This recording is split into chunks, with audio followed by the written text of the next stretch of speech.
Hello বন্ধুরা, আশা করি সবাই ভালো আছেন। আজকে পুরী ট্রিপের 4th ডে। আজকে সকালবেলা আমরা ব্রেকফাস্ট করে সমুদ্রে স্নান করার জন্য বেরিয়ে পড়লাম। সমুদ্রে স্নান করতে খুবই সবার ভালো লাগে। আমরা প্রায় 2-3 ঘন্টা ধরে সমুদ্রে ছিলাম, স্নান করলাম, করে আবার হোটেলে এসে ফ্রেশ হয়ে কস্তুরীতে লাঞ্চ করে নিলাম। লাঞ্চ করে হোটেলে এসে আমরা 3 জনেই এবার শুয়ে পড়লাম। রেস্ট নিয়ে সন্ধেবেলা সবাই রেডি হয়ে আমরা একটু সি বিচের ধারে ঘুরতে বেরোলাম। প্রথমেই চলে গেলাম নানা রকম হ্যান্ডলুমের দোকানগুলো। নানা রকমের পাঞ্জাবি শাড়ি, কটকি শাড়ি, খুবই সুন্দর তন্তুজোর দোকানে গেলাম। ওখান থেকে আমি একটা বেডশিট কিনলাম, আমার খুবই পছন্দ হয়েছে। এরপর বাচ্চাদের জামা বা আমার হাজব্যান্ডের জন্য কিছু পাঞ্জাবি দেখছিলাম, কয়েকটা জিনিস কিনেও নিলাম। তারপরে নানান রকম দোকানে আমরা ঢুকছিলাম। ওখানে অনেক রকম খাজার দোকান আছে, এটা তো ফেমাস পুরীর খাজা। যেমন গাঙ্গুরাম আছে, কাকাতুয়া আছে, নৃসিংহ আছে। তবে আমার মতে, মানে আমার মতানুযায়ী গাঙ্গুরামের খাজাটা কিন্তু সবথেকে ভালো। খাজাও আবার ওখানে 2-3 রকমের আছে, 300 টাকা, 400 টাকা, 500 টাকা, মানে তেলে ভাজারও আছে, ঘিয়ে ভাজাও আছে। যদি আপনারা একটু নরম খেতে চান বা একটু মিষ্টি কম খেতে চান, তাহলে 500 টাকার খাজাটা খুবই ভালো। এটা ঘিয়ে ভাজা, গাঙ্গুরাম থেকে আমি নিয়েছি। মানে আমার মতে গাঙ্গুরামের খাজাটা হচ্ছে বেস্ট। তবে নৃসিংহ দোকানটা অনেক দিনের, সব থেকে প্রাচীন দোকান। নৃসিংহ খাজাও ভালো, কিন্তু আমার খুব একটা পছন্দ হয়নি, এটা আমার নিজস্ব মত। এরপর নানা রকম ওখানে যে ঠাকুরের বাসনের দোকান বা সংসারের হাঁড়ি কড়া, সবাই তো জানেন নিশ্চয়ই পুরীর সিলেবারের বাসন খুবই বিখ্যাত। আমিও একটু টুকিটাকি দেখছিলাম হাঁড়ি কড়াগুলো, কয়েকটা জিনিস কিনেও নিলাম, ভালো লাগলো।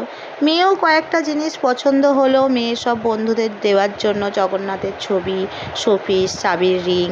আমিও আমার বাড়ির জন্য একটা জগন্নাথের ছবি কিনলাম এবং বন্ধুদেরকে দেওয়ার জন্য ছোট ছোট ব্যাগ, নানা রকমের জিনিস সব কিনতে থাকলাম।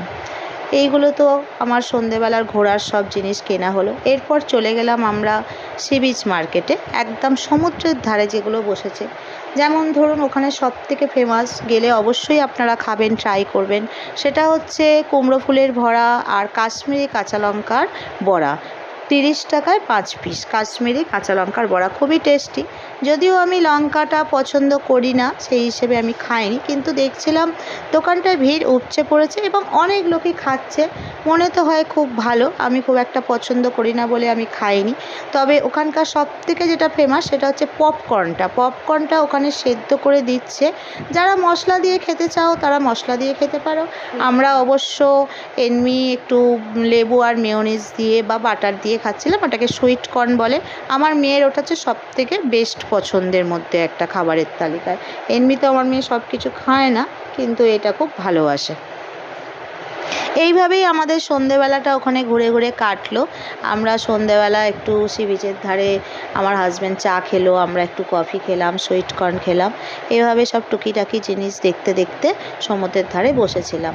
আরও সবথেকে ভালো লাগলো যে এত দোকান বসেছে, বিশেষ করে শাঁখা পলা শাঁখ সব বাজাচ্ছে, খুব সুন্দর লাগছে।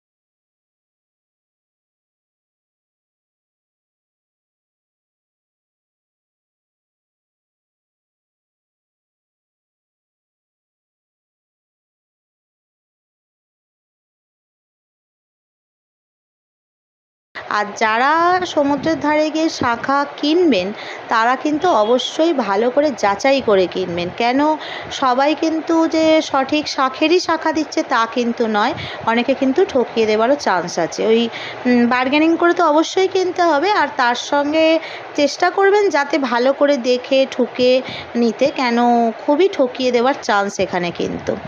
এরপর আমরা সমুদ্রের ধারে ঘুরে হোটেলে চলে এলাম, এসে আবার রাতের ডিনার সেরে নিলাম। ডিনার সেরে একটু টিভি দেখলাম এবং ব্যালকনি থেকে আবার সি বিচটাকে উপভোগ করলাম। এইভাবেই আমার 4th ডে কেটে গেল। আমরা আবার রাত্রিবেলা শুয়ে পড়লাম। ভিডিওটি ভালো লাগলে অবশ্যই লাইক, কমেন্ট, শেয়ার করবেন। সাবস্ক্রাইব করতে যেন ভুলবেন না।